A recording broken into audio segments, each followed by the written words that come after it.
Okay, shout out sa mga followers natin. Pero kung nakikita nyo itong isang motorsiklo na ito, yan po ay ninakaw ng holy thief na ito. Yan o, Easter Sunday na Easter Sunday, tumitira sila.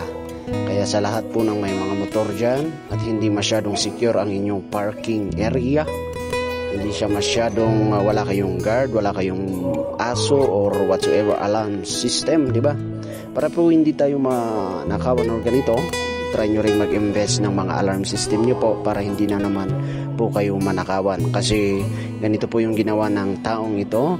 Yan. Baka may magbenta sa inyo ng murang halaga na sniper, black in color. Yan. Yung sniper po na yan, ninakaw po kanina ng 4 AM. Alas 4 ng umaga sa may Luwakan, Magsaysay. So baka po may mag-offer sa inyo or tinrable na ito.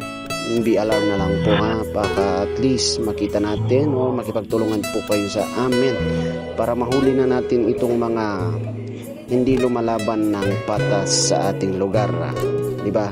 Kasi may mga hindi kumpleto PWD dyan, nakikipagsapalaran sa buhay, lumalaban ng patas, nagtatrabaho para mabuhay, makapag-survive. Pero itong mga taong ito, sinasamantala yung pinaghirapan ng mga ibang tao. Ito, ninanakaw lang na ganyan, tapos hindi natin alam, baka ibibenta yan, baka pansusugal lang nila or natalo lang ito siguro sa sugal. Baka makita nyo po or meron po kayong napansin or meron po kayong idea para at least mag-surrender na siya. Kasi hahanapin at hahanapin natin yan, hindi natin ito tatantanan. Sa mga magnanakaw dyan, hoy, huliwig na huliwig. Hindi naman na kayo nahiya sa inyong mga pamilya.